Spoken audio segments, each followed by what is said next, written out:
Motsu qui avait établi ça en son temps, il y a 25 siècles. D'ailleurs, qu'il avait dit que... Parce que Motsu était un peu contre Confucius, parce que Confucius avait établi des règles très strictes, des rites. Le rituel chinois, toute la civilisation chinoise, d'abord découle du Tao et puis de l'enseignement du Tao, c'est-à-dire Lao Tzu. Lao Tzu et ses suivants qui sont Chuang Tzu, Li Tzu, enfin il y en a toute une flopée qui sont des disciples de Lao Tzu. Et vous avez aussi Confucius qui a marqué la Chine énormément. Alors il a fait des rites, il a établi un code. Alors c'est à peu près comme un code de savoir-vivre, mais c'est extrêmement contraignant. C'est-à-dire que c'est comme j'ai pris l'exemple du douanier, s'il fait son travail, eh bien plus aucune voiture ne passera parce que ou alors il y a des queues de 25 km. Alors le douanier est obligé d'appliquer la loi, mais là c'est pareil.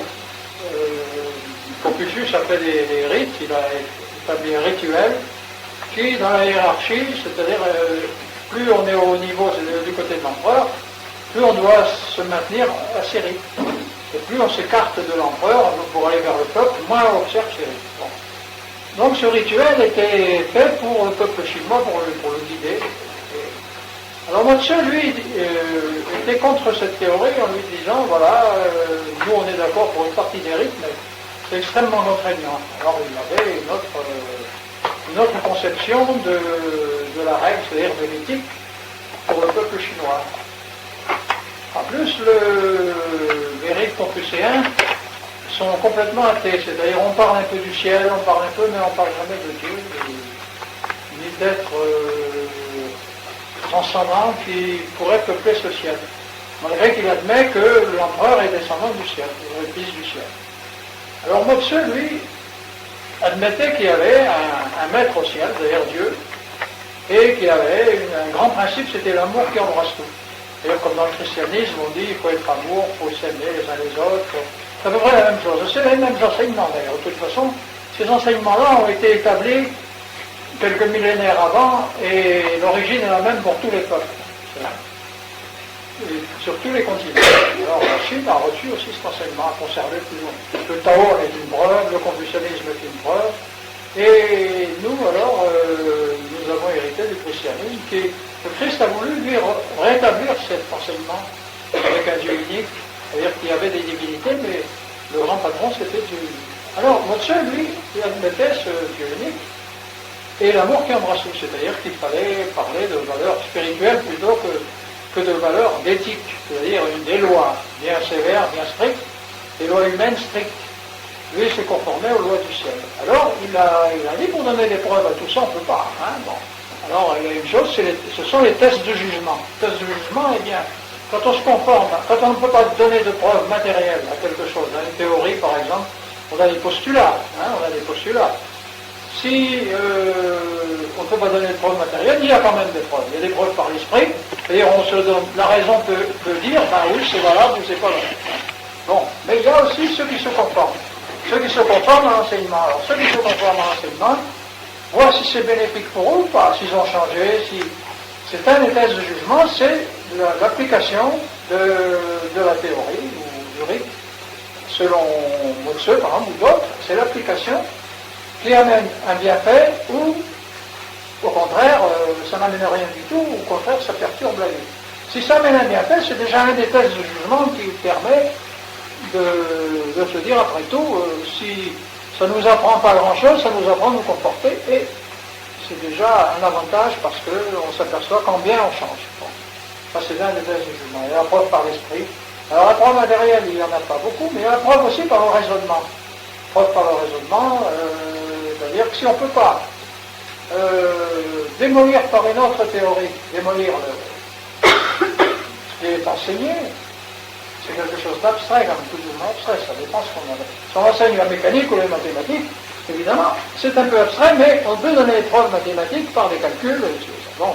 Mais quand un mathématicien travaille sur la physique, par exemple, eh bien, il ne peut pas donner de preuve de sa physique tant qu'il n'a pas appliqué le matériel, tant qu'il n'a pas appliqué ses formules à la physique. Alors il observe des lois, ces lois sont déjà théoriques, Donc le test de jugement pour un physicien sera d'appliquer ces lois qu'il découvre, d'appliquer les mathématiques qui sont aussi des lois abstraites, et il va obtenir un résultat. Le résultat est positif ou négatif. S'il a un bon résultat, eh bien il dira, ben voilà, un test de jugement.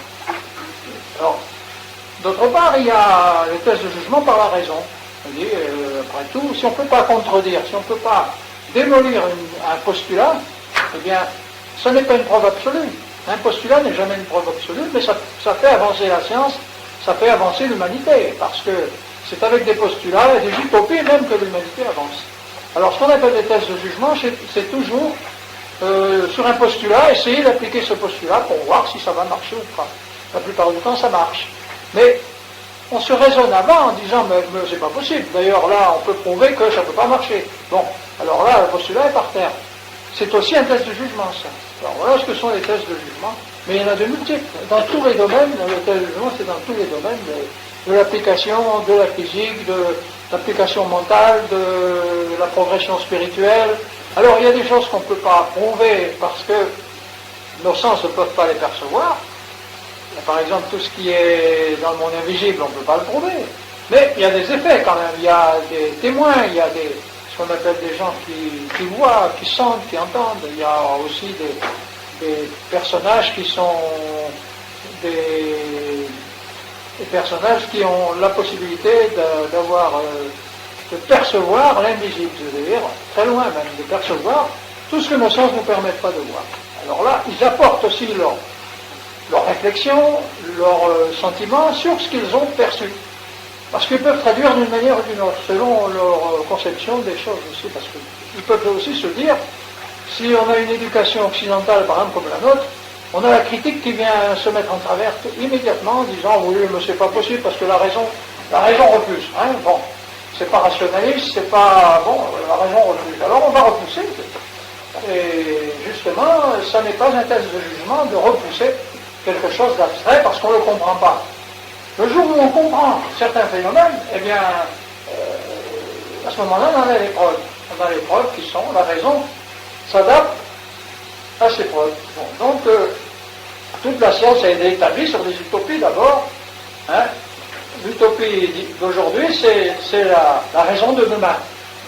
On n'inventerait rien s'il n'y avait pas des gens comme Jules Verne, par exemple, qui pensaient aux sous-marins, qui n'existaient pas à l'époque, qui pensaient dans la Lune. Il a quand même mis sur la voie des gens en disant, moi au moins je pense que c'est valable, qu'on peut aller, on peut faire ça.